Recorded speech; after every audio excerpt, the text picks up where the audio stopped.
اسرائیل ایران جنگ ایک نئے دور میں داخل ہوئی ہے۔ منظرنامہ بالکل بدل گیا ہے۔ ایران کی تباہی پوری دنیا کے سامنے آ گئی ہے۔ اس صورتحال میں بہت سے سبق ہیں جو پاکستان کے لیے ہیں، خود ایران کے لیے ہے، عالم اسلام کے لیے ہیں۔ آج ہم انہی پر گفتگو کریں گے، اور ان میں سب سے پہلے یہ بات کہ پاکستانی اس سے کیا سیکھ سکتے ہیں۔ ان تمام سوالات کے جوابات لیں گے ہم حضرت استاد صاحب، حضرت مفتی عبدالرحیم صاحب ہمارے ساتھ موجود ہیں، مدینہ منورہ سے لائیو ہیں۔ ہم ان کی خدمت میں جائیں گے اور ان سے ان تمام سوالوں کے جواب پوچھیں گے۔ تو سب سے پہلا سوال تو یہی ہے کہ جو پاکستان کو اللہ تعالیٰ نے ایٹمی طاقت بنایا ہے، تو اس جنگ کے تناظر میں پتہ یہ چلتا ہے کہ یہ ایک غیر معمولی صلاحیت تھی جو پاکستان کو اللہ تعالیٰ نے عطا فرمائی ہے، اور پوری دنیا کی نظر ظاہر ہے اس وقت اسی طرح سے پاکستان پر لگی ہوں گی جس طرح آج پوری دنیا ایران کے پیچھے لگی ہوئی ہے۔ پورا یورپی یونین ہے، امریکہ ہے، اسرائیل ہے۔ تو اس وقت میں پاکستان کا جو ایٹم بم تھا، اس ایٹمی پروگرام تھا، جو سینیٹری فیوجز تھے، جو ہماری تنصیبات تھیں، وہ بھی پوری دنیا کی نظر میں اسی طرح ڈسکس ہو رہی ہوتی ہوں گی۔ تو پاکستان کا ایٹم بم اور ایٹمی صلاحیت حاصل کر لینا، اس کی آپ کیا سمجھتے ہیں کتنی اہمیت ہے؟ قرآن اور حدیث کے تناظر میں کتنی اہمیت ہے، اور جدید جو حالات ہیں ان کے تناظر میں؟ دیکھیے، پاک بھارت جنگ جو ہوئی اس میں بھی اندازہ ہو گیا، اور اس کے جو نتائج ہمیں ملے پاکستان کو، پوری دنیا میں جو پاکستان کی عزت ہوئی، پاکستان کا وقار بلند ہوا، پاکستان کا رعب و دبدبے میں اضافہ ہوا۔ اور ابھی جو اسرائیل ایران کی جنگ ہو رہی ہے، اور اس کے بعد پھر امریکہ نے جس طریقے سے وہاں کیا ہے، تو اس سے یہ بات بہت واضح ہو گئی ہے کہ ملکوں کے پاس جو بنیادی چیزیں ہونی چاہیے اس میں فوجی قوت اور ایٹمی قوت۔ اگر ایٹمی قوت کسی کے پاس اس دور میں نہیں ہے، وہ بے شک جتنا مالدار ملک ہو، جتنا ہی وہ جاپان اور جرمنی ہو، لیکن ان کی وہ حیثیت نہیں ہو سکتی جو دنیا میں اس وقت میں ایٹمی قوتوں کی ہے۔ تو میں یہ سمجھتا ہوں کہ جتنی مشکلات اور سازشیں اور حملے ابھی ایران میں ہو رہے ہیں، اس سے کئی گنا زیادہ، دسیوں گنا زیادہ پاکستان کے خلاف سازشیں ہوئی ہیں۔ اور اس میں میں چاہوں گا کہ ایسے لوگ جن کی اس پہ باقاعدہ ریسرچ ہے، جب سے پاکستان میں یہ پروگرام شروع ہوا اس کے بعد سے لے کر اب تک کتنی سازشیں ہوئیں، کتنے حملے کرنے کی کوشش ہوئی، کتنے لوگ خریدے گئے، کتنا بجٹ اس کے اوپر خرچ کیا گیا، کتنے وفود اور ڈیلیگیشن آئے پوری دنیا سے، اور کہاں کہاں اس بارے میں اس پہ مشاورت ہوئی، اور کتنے اس کے اوپر کالم لکھے گئے، کتنا فساد پھیلایا گیا، کتنا لوگوں کو ورگلایا گیا سیاسی سطح پہ، فوجی سطح پہ۔ تو میں سمجھتا ہوں جب اس کے اعداد و شمار آئیں گے، اور یہ تقریباً کوئی 40 سال کا پورا ایک وہ ہے، 40-50 سال کا، تو اس سے آپ کو اندازہ ہوگا کہ پاکستان کا ایٹمی پروگرام اور ایٹمی قوت اور فوجی قوت یہ پورے نہ صرف پاکستان کے لیے بلکہ پورے عالم اسلام کے لیے بہت قابل قدر چیز ہے، اور سب کو اس کا خیال رکھنا چاہیے۔ اور ہمارے دین میں حضور اکرم صلی اللہ علیہ وسلم نے جتنے بھی جو احکام بیان فرمائے ہیں ایمانیات کے بعد، اس میں سب سے بڑا جو رتبہ ہے وہ جہاد کا ہے، اور جہاد کی تیاری کا ہے۔ اعدوا لهم ما استطعتم من قوة ومن رباط الخیل ترہبون به عدو اللہ وعدوکم۔ اور اس فرمان پہ پورے عالم اسلام میں جو ہماری پاکستان کی افواج اور پاکستان کے ریاستی اداروں نے جو اس کے لیے جو صلاحیت پیدا کی ہے، جو اس کے نتائج ہمیں دیے ہیں، تو میں یہ سمجھتا ہوں کہ یہ صلاحیت اور یہ فوجی قوت اور یہ طاقت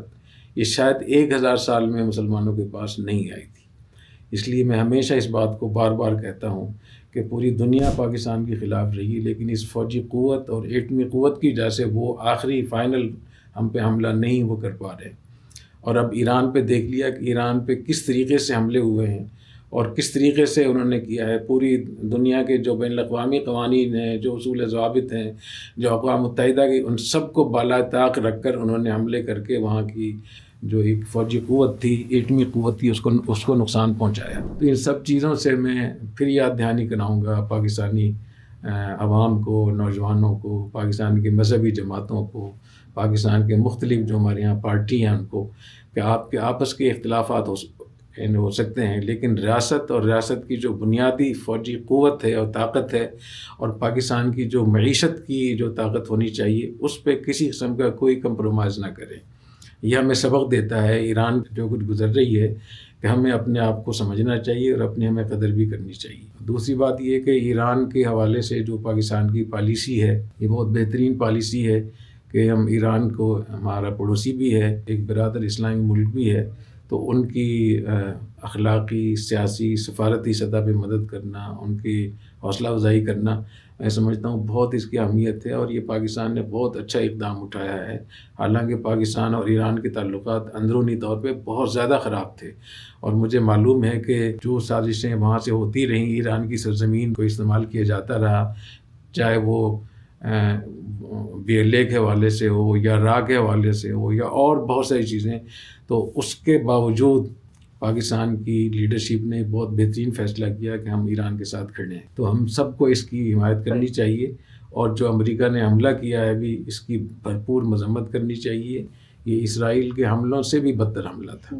کیونکہ اسرائیل ان کی تو آپس میں بہرحال چل رہی تھی، اور لیکن امریکہ کا اسرائیل کے لیے باقاعدہ حملہ کرنا یہ بالکل غلط ہے، اور اس کی جتنی بھی مذمت کی جائے کم ہے۔ صحیح۔ اچھا استاد صاحب، یہیں پہ جیسے آپ نے ذکر بھی کیا کہ پاکستان کا جو موقف ہے ایران کے حوالے سے اس کو سراہنا چاہیے، لیکن پاکستان کا موقف بدلا ہے۔ پاکستان نے چند دن پہلے جب ہمارے جو ہے army chief general Asim Munir صاحب امریکہ کے دورے پر گئے، تو اس وقت سے یہ پاکستان نے نومینیٹ کر دیا تھا ڈونلڈ ٹرمپ کو عالمی امن ایوارڈ کے لیے، کہ نوبل پرائز اس دفعہ جو امن کا ہے ان کو دیا جائے۔ اور پھر پاکستان کا اب یہ موقف حملے کے بعد سے سامنے آیا ہے کہ اس میں امریکہ کی مذمت ہے اور ایران کے ساتھ کی بات ہے۔ تو پاکستان نے ڈونلڈ ٹرمپ کو جو امن انعام کے لیے نومینیٹ کیا ہے، اس کی کیا وجہ تھی، اور کیا اس میں کوئی عقلی وجہ اس کی سمجھ آتی ہے؟ دیکھیں، جو ریاست کے جو چیلنجز ہوتے ہیں، جو اس کی مشکلات ہوتی ہیں، ریاست کی جو مفادات ہوتے ہیں، چاہے وہ فوجی ہوں، اقتصادی ہوں، سیاسی ہوں، بین الاقوامی ہوں، علاقائی ہوں، تو جب تک ان کے بارے میں پوری معلومات نہ ہو جائیں اس وقت تک کسی چیز کا تجزیہ کرنا، اس پہ تبصرہ کرنا وہ نامکمل ہوتا ہے۔ تو ابھی جو کچھ اس نامینیشن کے بارے میں یا اس ایوارڈ دینے کے حوالے سے پاکستان نے جو موقف اختیار کیا پاکستان کی حکومت نے، تو یہ تو آ رہا ہے کہ پاکستان کی حکومت کا یہ فیصلہ یا یہ پالیسی غلط تھی۔ تو دوسری طرف کا موقف بھی سامنے آنا چاہیے کہ انہوں نے کس بنیاد پہ ان کے لیے یہ اس کا اعلان کیا تھا۔ کیا اسرائیل اور فلسطین اور ایران کے ایشو بھی شامل تھے، یا صرف پاک بھارت کے آپس کے جو مسائل تھے؟ تو میری رائے اس بارے میں یہ ہے کہ جب تک دوسرا موقف سامنے نہ آ جائے اس وقت تک اس کو حتمی فیصلہ کرنا یا حتمی رائے قائم کرنا میرے خیال مناسب نہیں ہوگا۔ اس قسم کے جو بڑے فیصلے ہوتے ہیں، بڑی پالیسیاں ہوتی ہیں، اس کے پیچھے بہت کچھ ہو رہا ہوتا ہے، اس کے اسباب معلوم ہونے چاہیے، اور جو معروضی حالات ہیں وہ سامنے ہونے چاہیے، چیلنجز کیا ہے پاکستان کے سامنے وہ سامنے ہونے چاہیے، اور اس کے اہداف اور مقاصد اور نتائج، اس کے اہداف کیا تھے، مقصد کیا تھا اس کا۔ تو جب تک دوسرے گروپ سے، چاہے وہ ادارے کے لوگ ہوں، چاہے وہ ہماری حکومت بیوروکریسی ہو، جو اس سے متعلقہ جو لوگ ہیں، جب تک ان کا موقف سامنے نہ آ جائے تب تک میرا خیال ہے کہ اس بارے میں کوئی حتمی رائے قائم کرنا مناسب نہیں ہوگا۔ جیسے ہمارے یہاں ہوتا ہے کہ ہر آدمی فوراً تجزیہ کار بھی بن جاتا ہے، فوراً اس کا وہ سیاسی تبصرہ نگار بھی بن جاتا ہے، فوجی بھی بن جاتا ہے، ڈاکٹر بھی بن جاتا ہے، پروفیسر بھی بن جاتا ہے۔ میرے خیال میں میں ہمیشہ کہتا ہوں کہ ہمیشہ ریسرچ ہمارے پاس اچھی ہونی چاہیے۔ تو اس کی ریسرچ ہونی چاہیے کہ پاکستان نے یہ فیصلہ کس بنیاد پہ کیا تھا، اس کے اسباب کیا تھے، ان کے سامنے مقاصد کیا تھے، اس کے چیلنجز کیا تھے، مشکلات کیا تھیں، اس کے مفادات کیا تھے، اور کون سے ایسے ہمارے لیے مواقع تھے، اور اگر اس کی کیا اہمیت کیا ہے ایک ایسے موقع میں جب کہ پاکستان نے یہ کہہ دیا ہے، تو کتنی اس کی اہمیت ہے، تو اور اس کے کیا فوائد ہوں گے، کیا اس کے نقصان ہوں گے۔ تو میرے خیال میں وقت گزرنے کے ساتھ پتہ چل جائے کہ میں تو کیوں کافی دور ہوں، کسی سے ملاقاتیں ہوں، بات چیت ہو، تو پھر جا کر میں کچھ اس میں مزید کہہ سکتا ہوں۔ فی الوقت میں یہی کہوں گا کہ جو اس کی مذمت کی گئی ہے، اس کی مذمت بھی ہونی چاہیے، اور وہ مذمت اس طریقے سے ہونی چاہیے کہ جو مرمت کے قریب۔ صحیح، ٹھیک ہے۔ اچھا استاد صاحب نے ایران کا جو کردار ہے پاکستان کے حوالے سے اس کا بھی ذکر کیا، تو اس حوالے سے بھی بہت سے سوالات ہیں جن پر لوگ ڈسکشن کر رہے ہیں۔ سب سے بنیادی سوال تو یہ ہے کہ جو ایران نے اس پورے خطے میں اب تک کردار ادا کیا، اور اس کے نتیجے میں جو اس نے اب تک دوستیاں رکھی اس پورے خطے میں، تو جب ایران خود مشکل میں پڑا ہے تو ان دوستوں میں سے تو کوئی اس کے حمایت میں نہیں آیا، نہ کسی نے اس کے حق میں کھل کر بیان دیا۔ اس کے حق میں جو بیان آئے ہیں وہ پاکستان دے رہا ہے، سعودی عربیہ دے رہا ہے، ترکی دے رہا ہے، وہ ممالک جو اس سے پہلے ایران کے کردار سے پریشان تھے، وہ ملک جو ہیں وہ کھل کر ایران کے دفاع میں آئے ہیں۔ تو استاد صاحب، اس میں ایران کے لیے کوئی سبق کیا ملتا ہے؟ ایران کی جو پالیسی ہے وہ آپ کیا سمجھتے ہیں کیسی تھی، اور ایران کو اپنی پالیسی میں کیا تبدیلی کرنی چاہیے؟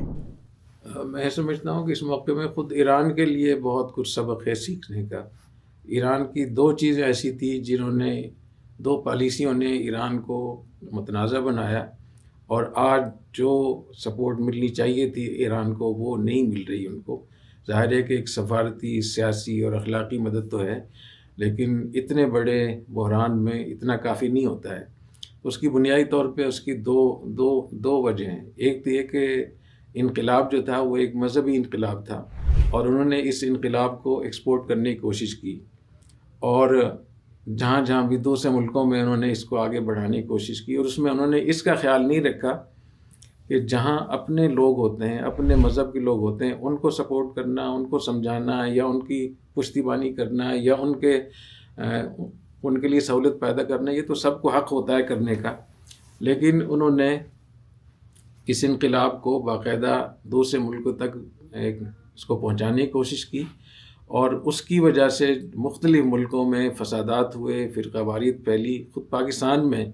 ہمیں یاد ہے کہ 1979 سے پہلے جو پاکستان میں کسی قسم کی کوئی فرقہ واریت نہیں تھی۔ ہم خود سب کے جلسوں میں جاتے تھے، اور ایک ہی اس جلسے میں سارے لوگ شریک ہوتے تھے۔ لیکن جب سے جو ایران کا انقلاب آیا تو اس کے بعد سے یہ سب و شتم و تبرہ شروع ہوا، اور اس کی وجہ سے بہت زیادہ لوگوں میں پریشانیاں ہوئیں، اور پھر آگے تکفیری مہم شروع ہوئی، کافر کافر شیعہ کافر کی باتیں ہوئیں۔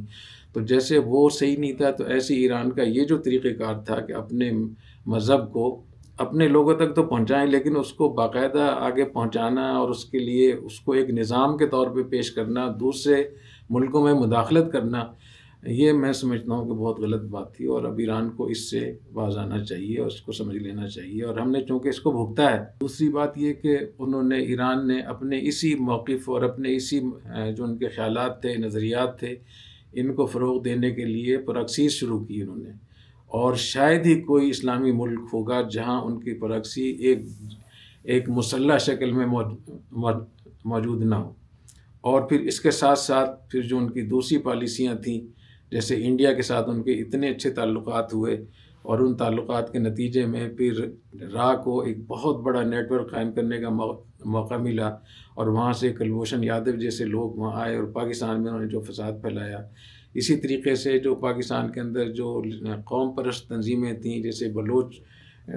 BLA وغیرہ، ان کو بھی ایران نے سپورٹ کی، اور بھرپور ان کے ساتھ سپورٹ کیا ان کو۔ تو میں یہ سمجھتا ہوں کہ ایران کو بھی اندازہ ہو جانا چاہیے کہ بالآخر ان کے وہی لوگ وہی کام آئے جو ان کے پڑوسی تھے، اور جو ان کے پڑوسی نہیں تھے انہوں نے کتنی بڑی جو ان کے لیے مشکلات پیدا کی۔ خود ایران میں جو سب سے بڑا نقصان ہوا ہے اس پوری جنگ میں، وہ ہے کہ جتنے ان کے ایٹمی سائنسدان تھے، جتنی ان کی لیڈرشپ تھی، فوجی قیادت تھی، وہ اندرونی طور پہ ماری گئی ہے۔ اندرونی طور پہ جو نیٹ ورک تھا موساد کا، را کا، انہوں نے یہ ساری چیزیں کیں، اور حتیٰ کہ انہوں نے خود ایران کے اندر انہوں نے ایسے بڑے فیکٹری قائم کر رکھی تھی جہاں سے ڈرون جہاز تیار ہو رہے تھے۔ تو ایران کے لیے یہ مشورہ ہے کہ اپنا موقف، اپنے نظریے پہ قائم رہنا، اس کو پڑھنا پڑھانا، اس کو کتابی حد تک محدود رکھنا، یا اپنے لوگوں میں اس کی بات کرنا، یہ سب کو حق ہے۔ لیکن آپ جب مقدس شخصیات کو نشانہ بنائیں گے اپنے انقلاب کے نام پہ اور اپنی ریاست کے نام پہ، تو اس کا بھی نقصان بہت زیادہ ہوگا۔ تو میں سمجھتا ہوں کہ ایران کو اس موقع سے یہ ضرور ان کو سبق ہونا چاہیے، اور پاکستان کو بھی اس سے سبق حاصل کرنا چاہیے کہ دوسرے جو قریبی پڑوسی ممالک ہیں ان میں کسی قسم کی پراکسی نہیں ہونی چاہیے۔ ابھی جیسے جو میں نے BLA وغیرہ کی بات کی، تو پاکستان کا اس حوالے سے بھی بہت ایک بڑا ظرف ہے کہ پاکستان کی معیشت کو سب سے زیادہ نقصان ایران نے پہنچایا ہے، کیونکہ جو بھی CPEC کا جتنا بڑا منصوبہ تھا اس کے رکاوٹ ڈالنے کے لیے جتنی بلوچستان میں فتنے کھڑے کیے گئے، جتنے گروپ کھڑے کیے گئے، مسلح گروپ جو کھڑے کیے گئے سیاسی سطح پہ، احتجاج کی سطح پہ، ان سب کو ایران کی باقاعدہ ان کو سپورٹ حاصل تھی. تو مجھے امید ہے کہ آئندہ جو ایران ہے وہ اس چیز سے اپنی پالیسی کو تبدیل کرے گا، اور مجھے امید ہے کہ اس جنگ کے نتیجے میں دونوں ملک اپنے آپ کو ٹھیک کر لیں گے اور پاکستان کی ترقی معاشی لحاظ سے بہت زیادہ ہوگی انشاءاللہ تعالی. اچھا، ابھی میں دوسرا بتاتا ہوں. جو میں سب و شتم کی بات کی، مقدس شخصیات کی، ابھی بھی جیسے محرم کے دن آ رہے ہیں، تو محرم کے دنوں میں پھر اس کا بہت ہمیں اہتمام کرنا چاہیے کہ اپنے موقف کو بتائیں، لوگوں تک پہنچائیں، لیکن مقدس شخصیات کو کا نام لے کر ان پہ تبرہ کرنا، ان کو برا بھلا کہنا، یہ نہ ہمارے دین میں جائز ہے، نہ ہماری شریعت میں جائز ہے، نہ ہمارے آئین میں اس کی گنجائش ہے، اور نہ ہی ہمارے جو پیغام پاکستان جس پہ سب نے دستخط کیے ہیں اس کی لحاظ سے بھی گنجائش نہیں ہے. تو میں یہ سمجھتا ہوں کہ ابھی جیسے دن آ رہے ہیں، محرم کے دن آ رہے ہیں، تو اس میں سب کو بہت اہتمام کرنا ہے، بہت احتیاط کرنی چاہیے، اور ہر قسم کے فتنہ فساد اور فرقہ واری سے بچنا چاہیے. صحیح. اچھا، یہ ایران کے حوالے سے استاد صاحب آخری سوال یہ کہ جو ایران نے پراکسیز بنائی تھی، جو مسلح گروہ مختلف ملکوں میں انہوں نے منظم کیے، اس جنگ میں وہ کہیں نہیں نظر آئے. یعنی اسرائیل کے خلاف جو جنگ لڑنا ہے یا امریکہ کے خلاف ہے، یا اس پوری جنگ کے اندر ان میں سے کسی کا کوئی کردار سامنے نہیں آیا. تو اس کا تو یہ سمجھ آتا ہے کہ جو ایران کی ساری محنت تھی، جو اتنی انویسٹمنٹ تھی، جو کچھ انہوں نے ان پر سرمایہ کاری کی ہوئی تھی، وہ ساری رائے گاں گئی، بے فضول گئی ہے وہ ساری. تو اب جو عالم اسلام کی اگلا جو منظرنامہ تشکیل دیا جا رہا ہے، اس میں ان پراکسیز کا کیا کردار ہوگا، اور جو ایران کی طرف سے ان کو حمایت تھی، کیا نظر آتا ہے کہ وہ ختم ہو جائے گی اب؟ دیکھیے، آئندہ جو منظرنامہ سامنے بنے گا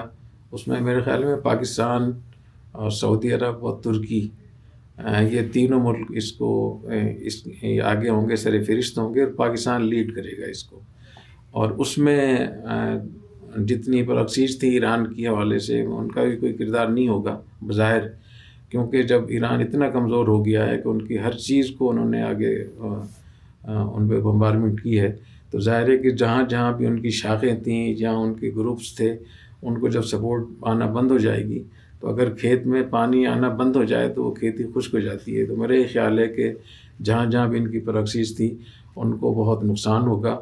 اور مجموعی طور پہ اگر یہ پراکسیز کو نقصان ہوگا تو عالم اسلام کا اور خود ایران کا بہت فائدہ ہوگا انشاءاللہ. جی، بہت شکریہ حضرت استاد صاحب کا. ناظرین، آپ نے ملاحظہ کیا کہ جو اس وقت کی عالمی صورتحال بننے جا رہی ہے، اس میں ہم اپنا کردار کیسے ادا کر سکتے ہیں، قرآن اور حدیث اس میں ہماری کیا رہنمائی کرتے ہیں. اس تمام صورتحال کو آپ نے ملاحظہ کیا. اس حوالے سے آپ کے ذہن میں بھی کوئی سوال ہو وہ کمنٹس میں ضرور لکھیے گا. انشاءاللہ حضرت استاد صاحب کی خدمت میں وہ سوال لے کر جائیں گے، اور حضرت سے ان سوالوں کے جواب پوچھ کے انشاءاللہ اسی چینل پر، اسی پلیٹ فارم پر پیش کیے جائیں گے. تب تک کے لیے اجازت دیجیے. اللہ حافظ.